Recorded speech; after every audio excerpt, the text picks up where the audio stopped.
Mais banani oyo bazali ko exploiter to bazali ko bénéficier na ba minéraux wana oyo ezali na est. Ezali ka bango ba grande puissance. Parce que RDC na biso mboka makasi mboka bato minene. Mboka ya basoda o sango ekenda lokumu ekenda.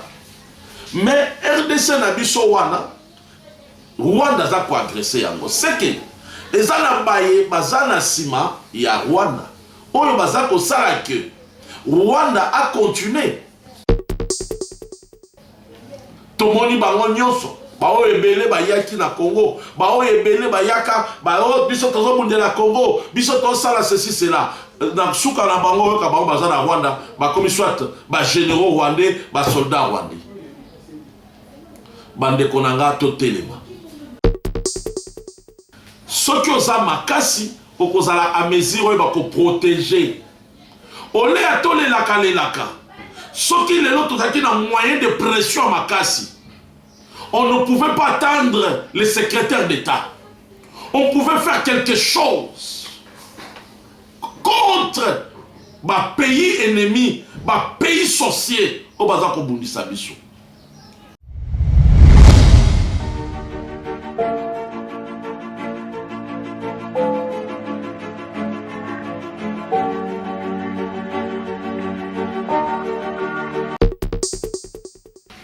Mbote balinga nyonso ya émission Congo mon pays.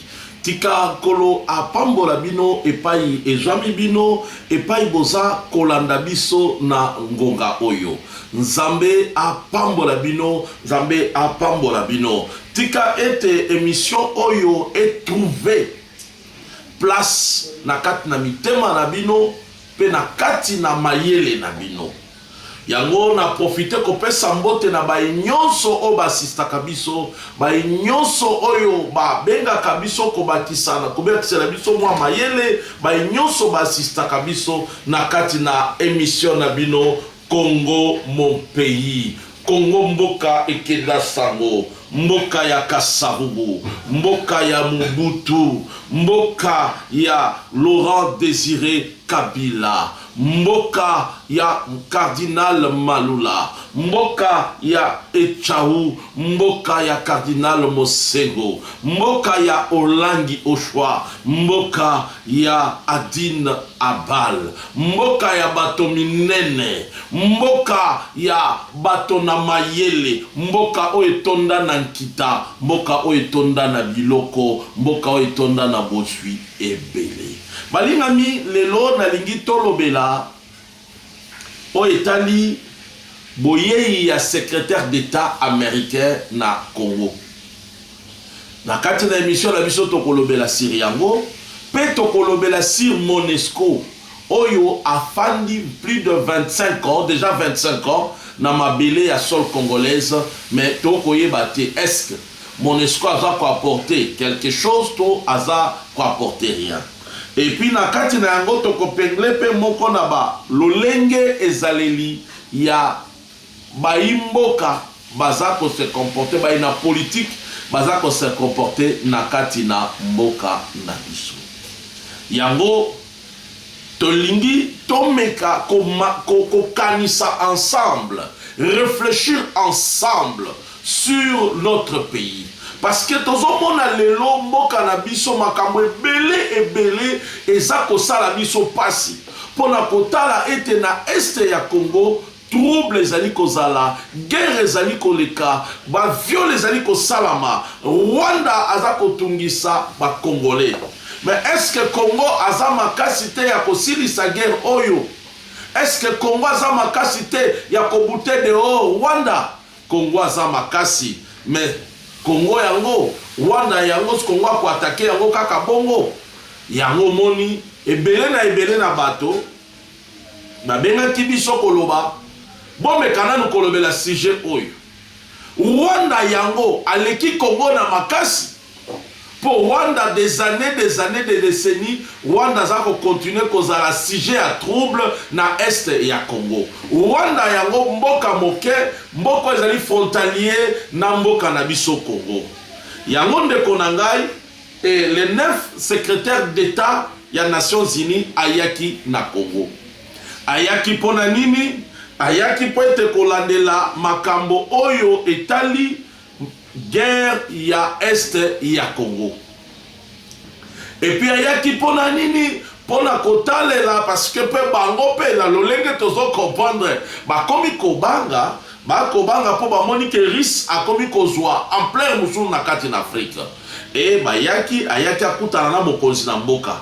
Mingi na ba Congolais bazalaki kozela attente moko ya malonga ke tango secrétaire d'État ya Nations Unies akoya akoloba akokondamner Rwanda et puis bako apporter solution moko ya malonga. Mais eloko ezo sala pasi ezaka ke eloko nga na yebisaka bandeko na ngai soki tokofandaka kokanisa ke kimia ya Congo ekoutaka na ba-Américain to ba-Belge ekozala pasi. Soki tokokanisaka lobiko ya Congo ekouta na mboka bapaya ekozalaka pasi. Parce que secrétaire d'État yaki soki olandi ba interview na ye oyo alekaki na radio Okapi et plutôt na Top Congo okomona que na Top Congo ba question bazotuna ye les attentes que le peuple congolais bazalaki kozela eza yango te secrétaire d'État ya Nations Unies apesi. Parce que secrétaire d'État ya Nations Unies azali moto azali kosala office ya diplomatie pe ya États-Unis. Et puis ezali équivalent ya comme ministre ya affaires étrangères. Yende mutaza ko gérer diplomatie ya ba américain. Mais total la maloba na ye. À partir ya maloba na bango, nde to comprendre ka position ya Amérique. Mais maloba na lobi nini? Tango batuni ye pona les enquêtes o bango bazana ngo na maboko oyo Nations Unies to MONUSCO salaki compte tenu ya guerre ya Est. O eza kolakisa clair et net que Rwanda mutu azali ko agresser et Congo na biso. Que Rwanda mutu azali ko financer ba rebelles congolais. Et puis Rwanda mutu azali au centre. Il y a trouble, il y a viol, il y a massacre, il y a pillage. O ezo salama na Est na biso. C'est ça le problème. Mais elobeli na ye et comme isinga makasi ba de koto réfléchir. Bazo to na ye yaza kolinga kolakisa biso toujours. Ye malamu na ye aza komona plus aza ko prôner sur le dialogue o salamaki na Angola. Il faut continuer le dialogue. Or, est-ce que est rencontré attente il y a peuple congolais? Non, le peuple congolais a dit que là, ayoka que non, toko frapper M23, toko frapper Rwanda. Balingami, il faut boyer ba eloko moko bande konangai. Il faut comprendre une chose que guerre aux salamana est ezako bénéficier na ba multinationaux. Guerre Rwanda ezate que non parce que ils aiment pas ou quoi que ça soit, mais non. Leur problème, c'est la richesse du Congo. Problème na bango, guerre wana eza kaka po na richesse ya Congo. Multinationaux azosala nyonso po ayiba appuyer o ezali bozwi o ezali na Congo. Mais banani oyo bazali ko exploiter to baza ko bénéficier na ba minéraux wana o ezali na Est. Ezali ka bango ba grande puissance. Parce que l'entreprise na bango, la nouvelle technologie na bango, invention na bango, ils ont le matière au Ezali na Est, au Ezali na katia RDC. Comme déjà, ba arriva ko panza Katanga, ba arriva ko privatiser ba mini ya Katanga, bazwa déjà oyo zaki soué na bango, mais Est bazwa yango te. Alors il faut maintenant créer ba guerre, ba trouble pour que bango ba profitaka ba piyaka. Yango ils ont utilisé la Rwanda. Rwanda eza mboka moko oyo ekoki jamais na ko sala atteinte na RDC. Parce que RDC na biso mboka makasi, mboka bato minene. Mboka ya basoda o sango ekenda lokumo ekenda. Mais RDC na biso wana Rwanda za ko agresser yango. C'est que eza na baye bazana sima ya Rwanda. Oyo baza ko sala que Rwanda a continué. Lelo secrétaire d'État, il y a Nations Unies aïe. Il y a zoé la biso que non, to financer 27 millions pour na élection. Donc, il y a mon qui a malamu pour na biso, ezali élection avec 27 millions.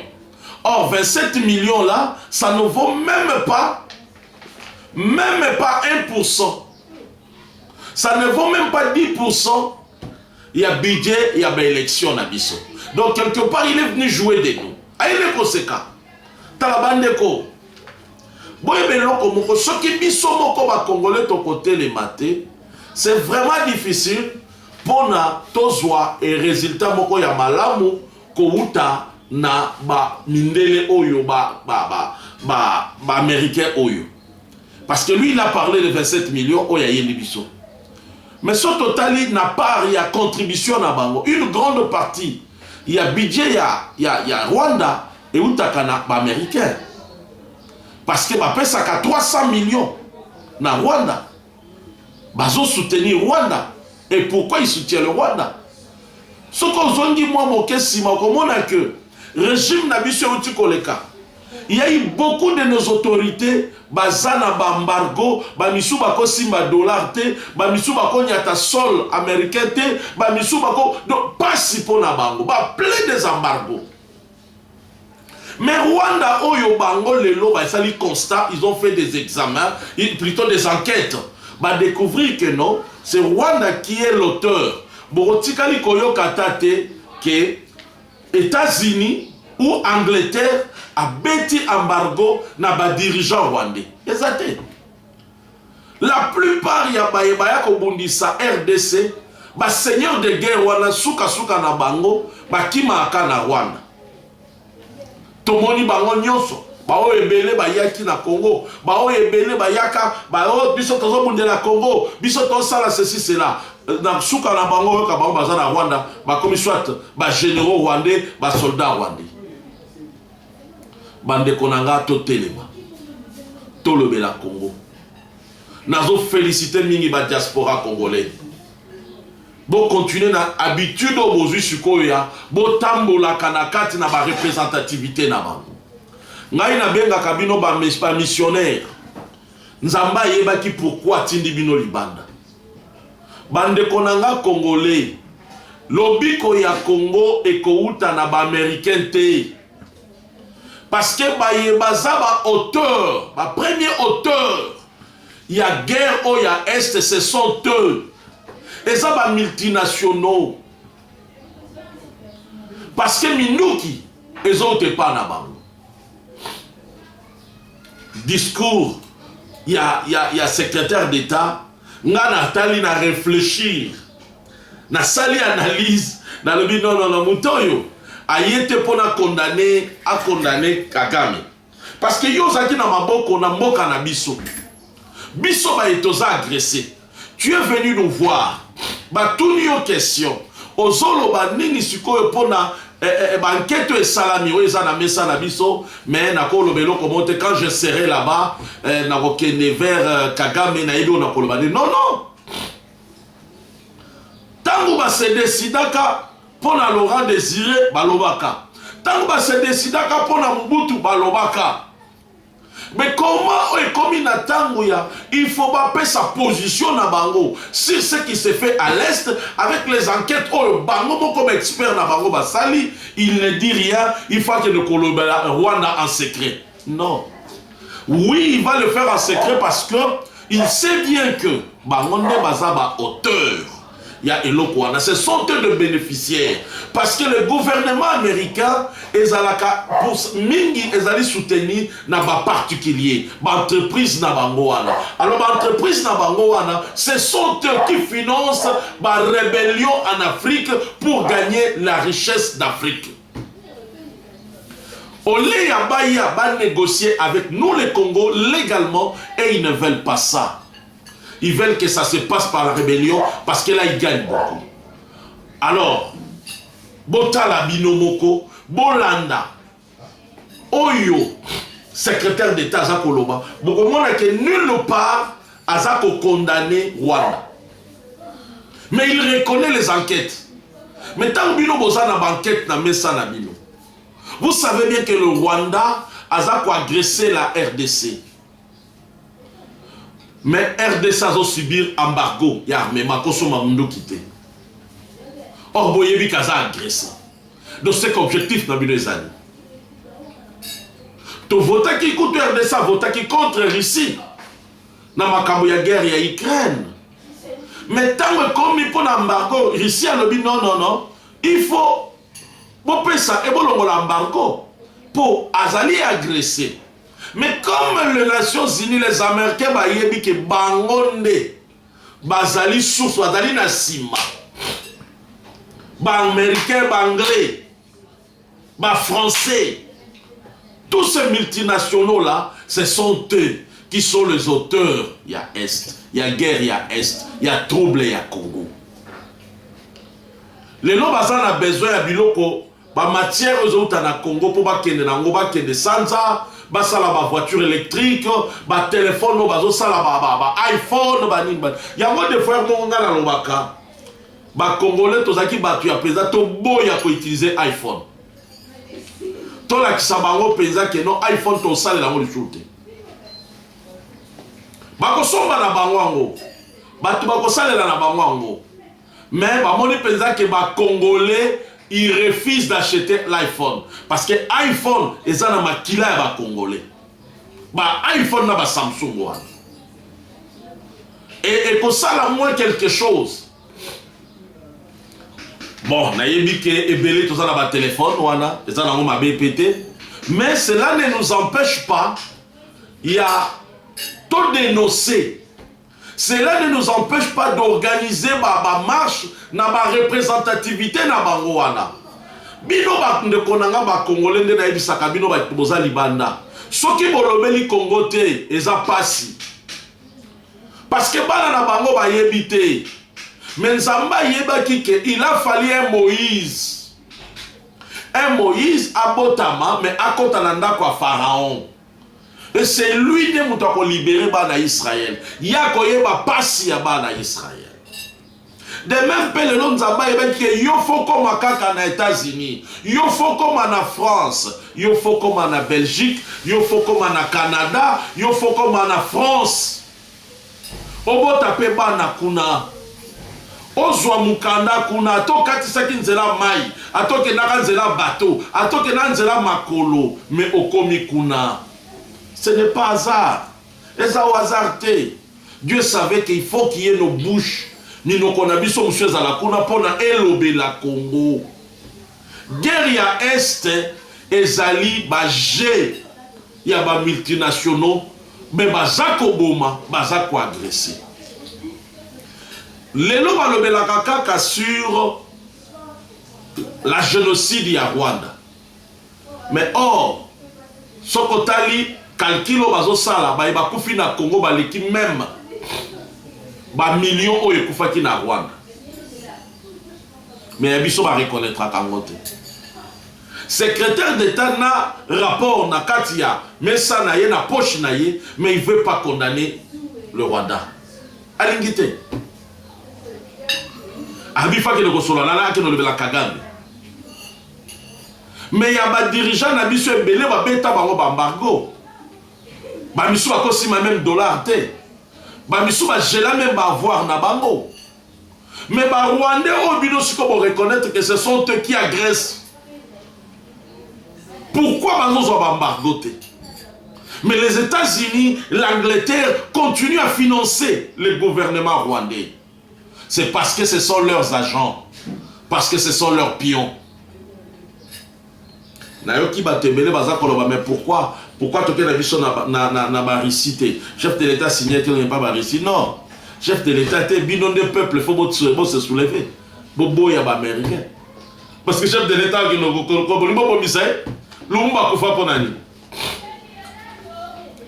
parce qu'ils ont peur aujourd'hui. C'est que la Russie est en train de faire en Afrique. Qui a commis à Zozwa place et puis mieux vous traitez avec la Russie que vous traitez dans l'Américain parce que la Russie qui parle à la politique interne n'a binoté Ba injonction eleki. Bon, ça la moi eloko injonction. Na politique na bino interne makambo bino bo subi, moi bo ça la moi parce que bango bazo s'imposer. Mais qu'est-ce qu'ils apportent aux Congolais? Rien du tout. Il veut, le secrétaire d'État lobby, il veut continuer la procédure, il prôner toujours un dialogue. Au moment où nos femmes, nos sœurs, lui nous demande d'aller collaborer, d'aller parler encore avec l'M23, Oyo a saboté la rencontre na Kenya. Il veut continuer la lisolo ya Kagame, na Obakendaki Angola. Mais non, parce qu'aujourd'hui c'est clair qu'on est agressé. C'est clair que le Rwanda a ça derrière le M23. M23, une grande partie, ce sont des soldats rwandais, des soldats officiels rwandais. Bande Konangai, Tolobela Congo. Bo organiser ba makambo, ba marche, bo organiser ba kambo lobela Congo. Oza namboka bapaya, oza professeur, oza otanga kana bango, influencer bango lakisa bango que non, bazako boma Congo. Nos femmes sont violées. L'Est de la République, ils ont payé la moto à cause na bango. Nazo benga bino bande Konangai. Nazo benga bino bande Konangai congolais. Baebosa na diaspora, baebosa awa. Bon comprendre loko moko. Si nous pensons que la délivrance de Congo viendra peut-être na expatrié. Tozo mikosa. Parce que ba landa ka intérêt na ba. Au moins intérêt na ba on déjà na Rwanda parce qu'ils savent bien qu'ils utilisent le Rwanda. Yango Moni, secrétaire d'État, c'est lui qui joue la diplomatie, il y a Amérique, à côté le bel côté. Mais il reconnaît qu'il y a un rapport. Il reconnaît que Rwanda a agressé. Mais pas décision forte ni bazou. Mais il y a des gens qui prônent pour continuer dans le dialogue. Dans le dialogue, au moment où ils sont violés. C'est ça le problème. Mais l'autorité n'a pas besoin d'un embargo. Les autres ont mis comme ils tournent. Est-ce que ce n'était pas peut-être quand les gens qui va candidater? Est-ce que cause à la tête que Zahir Mouté Mamabé? Parce que Bango va y que Toza qui a agressé. Est-ce que la décision qui va sur l'autorité Nabiso? Est-ce que Zahir a solo? On a d'abord réfléchir. Tout réfléchir ensemble. Tout réfléchir ensemble. Tout réfléchir ensemble. Parce que le gouvernement américain, ils allaient soutenir Kaka. Na ba privé wana ba privé na ba manipuler finance na bango bango ba ta la richesse na bango et son bango ba trouver ba intérêt na bango. Vous pensez que bango ba kolinga ba répondre favorablement kaka na obino bino bolingi bande konangai ndeko nanga congolais telema linga Congo telema bundela Congo Congo mboka ya bayeba kenda sango Congo mboka na Lumumba, Congo mboka na Ileo, Congo mboka na Bwankem, Congo mboka ya Polo, Congo mboka ya Kimbangu, mboka ya Taonda, mboka ya bato minene, mboka ya Monseigneur Kimbondo, Monseigneur Kabangu, Congo mboka ya bato basala lokumu tolobela Congo. Saïdi aux États-Unis lobela Congo. Lidi Wai lobela Congo. Julien Sita lobela Congo. Congo ezana posana yo. Tokanga mino kote tolobela Congo. Tolobela Congo tokanisa pona Congo. Rwanda bazo sala ba lobbying de par-ci par-là pour parler na Rwanda. Ils savent bien ce qu'ils sont en train de faire. Rwanda bénéficie plus. Budget na yeba lobby yango bien dans les enquêtes. Que 50% les autres pas américains na banglais ba o ba finance kabango. Et l'autre 50% les autres la richesse ya Congo. Na pillage au Rwanda, au Congo. Mais ce n'est pas seulement le Rwanda. Ouganda paix. Or, pour tout réussir les lots, ils ont 5 anabiso, tout réformer l'armée nabiso, tout réorganiser l'armée nabiso, tout comme atteindre 20 millions de soldats, tout construire ma camp militaire, tout ma base dans ma frontière nabiso. Tous les seuls pays au monde qui ont ma frontière rebelle. États-Unis pas dans ma frontière dans ma pays rebelle. Et bon Chine. Chine quand dans ma frontière rebelle dans ma pays rebelle. Kebiso. Et bon Russie et beaucoup. Donc cela veut dire ceux qui ont ma casse pour qu'on à mesure de protéger. Au lieu de tous les laka. Ceux qui les autres qui ont moyen de pression à ma casse. On ne pouvait pas attendre le secrétaire d'État. On pouvait faire quelque chose contre ma pays ennemi, ma pays sorcier. Au bazar ko bundisa biso. Naza ko pesa longonya na FARDC na biso. Parce que longonya na bango ezali pour être FARDC na biso za makati zo bunda. Et nous devons savoir une chose. Le secrétaire d'État y a compris sur dialogue au Salamaki na Angola, au Salamaki na Kenya. Mes frères et sœurs, tu réfléchir. M23 au Tosolo lina il est loté. M23 au Basolo na une époque ya Kabila. M23 au ya yebi ba jeune na bangoni ni basalaka. Pourquoi il nous amène dans le terrain à dialogue? Parce qu'il y a yebi que dans le terrain à dialogue, il y en aura d'autres qui vont accepter et d'autres qui vont repartir. Parce que les autres dans la M23 est comme parti. On peut pas bénéficier de ma poste dans le gouvernement. On va bénéficier de ma biloko ya Congo.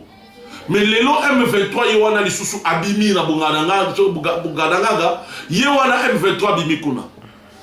Donc ce sont des jeux. Ils veulent que vous ayez un dialogue. Tant que vous ayez un dialogue, ils vont vous demander des choses. Oh, les accords au yébité. Parce que le Congo ne sera jamais ma Congo tolata, ma bela ta moko tendenge moko zamboka aotaki koloba. Ils veulent ça. Parce que dans ce terrain-là, bah yebi que tant bo kende. Bondimi bako, bozu ba misusu, kotisi bango na ba gouvernement, ba réclamer ba poste, ba continue armée na biso organisation ya bibamba te. Toboyi armée ki zoba zoba. Toboyi armée ki zoba zoba. Oh bah outaki bobo brassé. Oh bah te. C'est ça, c'est à partir de ça, nous allons permettre d'infiltrer ma quota. Et ils veulent le dialogue pour vous dire que ce sont des soldats, ils doivent revenir. Non. Non. C'est ça le secrétaire d'État Biloko Yazoli. Parce qu'il a fallu condamner Rwanda devant le peuple congolais, dans le sol congolais. À condamner Rwanda, Tina Souka, et puis avec sa position na Bango. Mais le secrétaire d'État n'a rien présenté position na Bango. Mais il veut seulement, il a demandé d'aller parler avec Kagame. Quelqu'un qui agresse, agression nyonso o ezo le kanaba média par-ci par-là. Yango faut comprendre que bato wana ba vivaka kaka na be intérêt na bango. Ba vivaka kaka na be intérêt na bango. L'exemple Monesco ou tiko boma bato na est. Ye Monesco oya lobi biso yazana manduki te azana manduki te azana makoki te ba rebelle baza bien équipé pour les kana bango na armée congolaise. Oh, mais ça nous étonne. Donc il veut nous faire peur. Il y a ba rebelle porte-parole ya Monesco. Yango na sepeli ne ba bengani. Mais basuka kana ko bengani te ba bengana pe Monesco awa. Ça fait plus de 25 ans baza awa na Congo. Qu'est-ce qu'ils ont apporté comme solution? Ba guerre eza kobakama se kobakama. Lelo baza ko compter plus de 100 groupes armés na est ya Congo. Plus de 100 groupes Oyo ils ont financé, soutenu na Rwanda, soutenu na Ouganda, soutenu par-ci par-là. Richesse ya Congo, ils ont à la piller. Monesco Azawan. Azan a plus de 19 000 soldats. Obafandi à l'est ya Congo. Mais il n'arrive pas à porter ne fût-ce que la paix à l'est. Banda koti 25 ans. Molingi kaka to banda ko continuer na yo, to banda ko bakisela ko ba mandat ya kozana Congo. J'ai suivi le secrétaire d'État lobby, c'est nous-mêmes biso boko dem to ba partenaire, to boyi yango. Comme bino ba ko financer yango. Bon so mbongo wana, si vous nous aimez, prenez cet argent là que vous donnez à la Monesco, bon so yango bo pesa yango na armée congolaise. Bon tala soki réellement beaucoup de gens qui sont rebelles, pour nous comprendre que nous récupérer le bango. Monesco a RDC aya uniquement pour nous faire commerce. Et ça analyse. Parce que la Monesco depuis aya, eza guerre eza ko s'amplifier na ko s'amplifier. Au comment boza combattre la makaku nyama facilement. Mais batou ba ko kufa ba rebelle ngo ba fanda na kati ya parc o bino ba minere boza ko protéger. Mais comment vous n'arrivez pas ya ko buter bango de on na kati ya parc wana beaucoup misango ni moko ya patrimoine international patrimoine ya batonyoso oui mais vous devez apporter protection na bato bakolo bato basala mboka wana bakolo mboka wana sika bino boye ko bénéficier na eloko bino bozo batela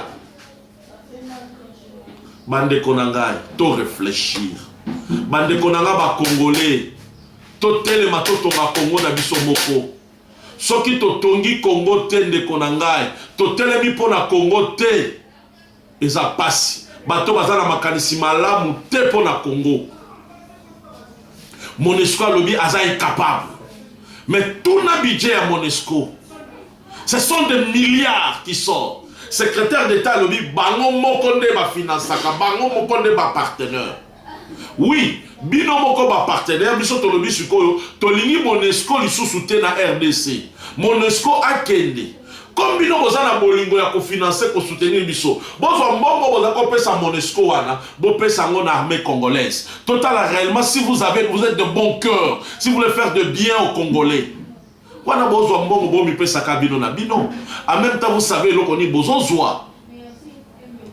Monesco koboma ba rebelle ya M23 ko quitter mais koboma ba peuple congolais Monesco akoki.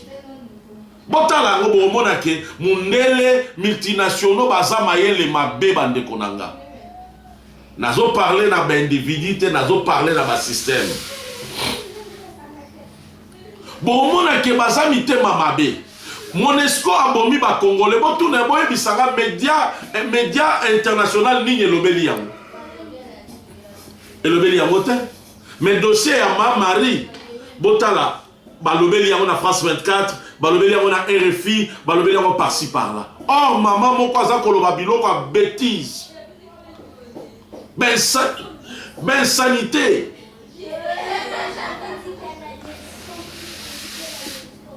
Et comme ça, la capacité de konanga, ceux qui toko bandofana na ba TV, bien na ba radio, bo sepela na mutuazo lo ba bêtise, bo betere maboko parce qu'azo finga opposant, oyoyo. Oza contre ou soit azo finga politicien moko boyo oza contre merci nini ozo pesa na bana na yo éducation nini ozo pesa na bana na yo yango nga naza ko féliciter il faut ba bando kanga ba politicien parce que ça moko pe na moyen ba instruction les lo bêtises ebele mabe belé zo le kaka na nzela politique na ba analyste politique au moins mutu un parent na bana pe azola kisabiso tala mwana nanga mais soki aleki na TV ou bien na ba téléphone na bino finga kaka télébouye mais dis-moi quelle éducation ozo pesa na bana na yo quelle éducation ozo pesa na bakoko na yo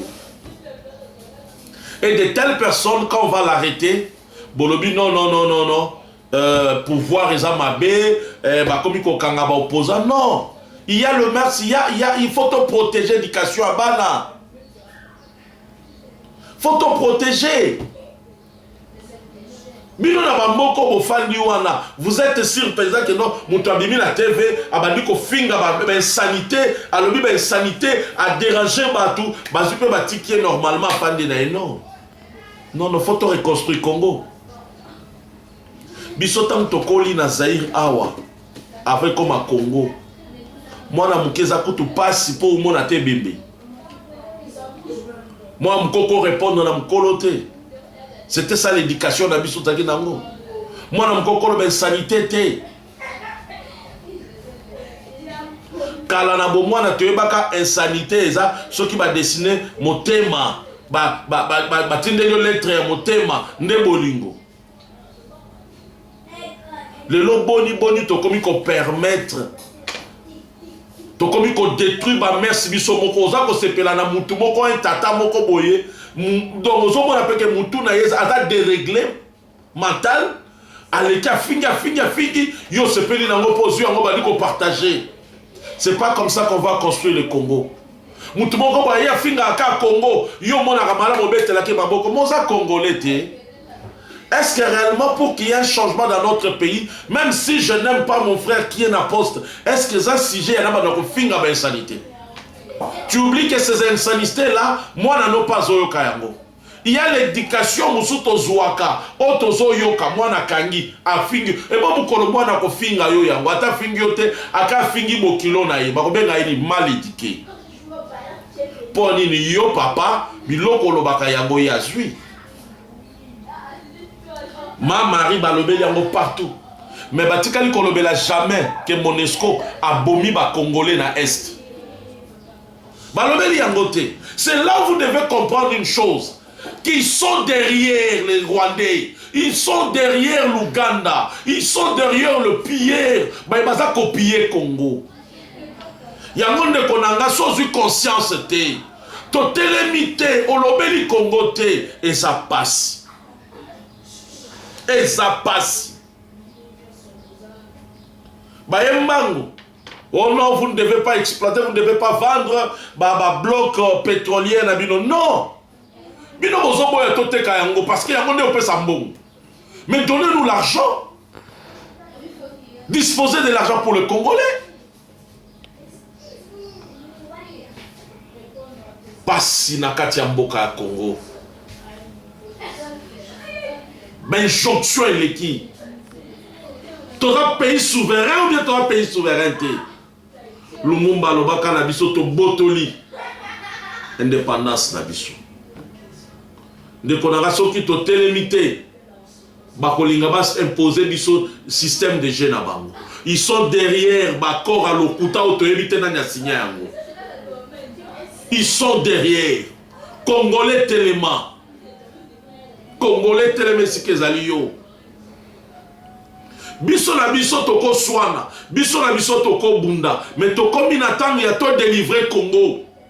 C'est le temps ya Congo de délivrance. C'est le temps. Et puis nazo ebisabino. Kagame soki atiki désordre nazo kota na Congo te. Nzamba confondre kalamingi te awa. Nazo senga na bino bandeko na ngai. Bino batu bozo yoka ngai. Bino batu bozo landa biso. Linga Congo.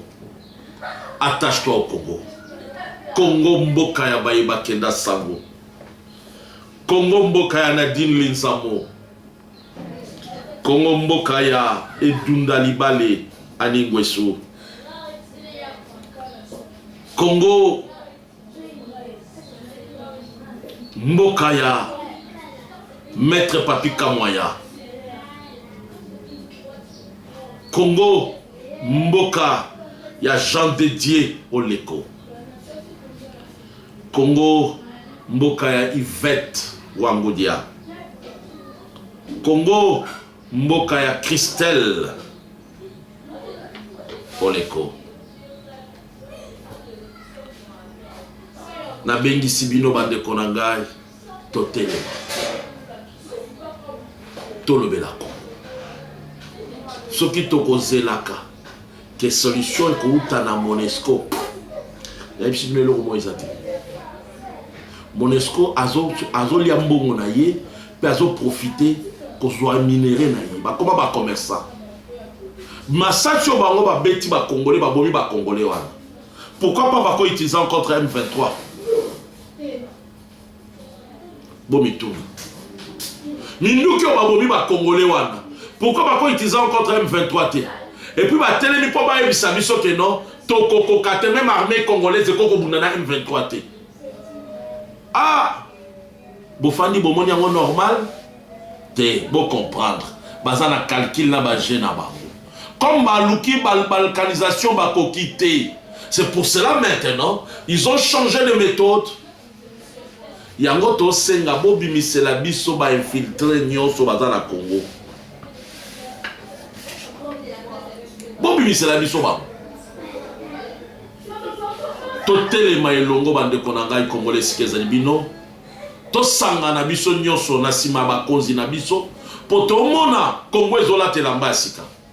Na makasi otozo pesa na Congo na bakonzi na biso ya mboka lelo na yebisi bino eloko moko malamu ko salama tika kolo apambola bino esika ezali bino tika kolo apambola bino ba numéro na biso komami wana okoki kobenga biso soko za na idée oza na information moko boy tindela biso benga biso ezaki wa bino le prophète Eka prophète Emmanuel Kambala tikankolo apambola bino esika ezali bino nzambe apambola bino apambola Irene Yimbi apambola ba nyonso ba assistaka biso na Lugonda apambola ba ndeko nyonso ba bengaka biso bo s'abonner encore massivement na kati na chaîne na bino Mission Eka TV bo partager ba vidéo na biso oyo et comme la bato nyonso Congo elatela basika soki yo na ngai to sangani to telemite mutu mususu akobundela Congo azate yebisa mwana na okoza congolais kobombela ye Congo te tika kofinga Congo longola ye na mutu na eke Congo eza bandoki Congo ezali ceci Congo ezali pasi parce que lingolinga te tango to finga Congo o mi finga yo moko okozo conflit na bana na yo oyo boti libanda okozo conflit na bana na yo bakotuna me papa lingo kende Congo sa nini parce que babi ko finga a Congo eza mboka na yo eza ya ngai bopoza ba kotsa biso na conflit tika kolo a pambola bino esika bozali na bosani bino te na bosani mama na ngai kapinga te kolo apambola bino na bosani pete l'évangéliste Olivier azali pembeni na biso na sima na régi kuna kolo apambola bino bandeko nyonso bozolanda biso Raymond na France kolo apambola bino Nzambe ya Lola apambola bino tolobela Congo elata elamba ya sika Nzambe apambola bino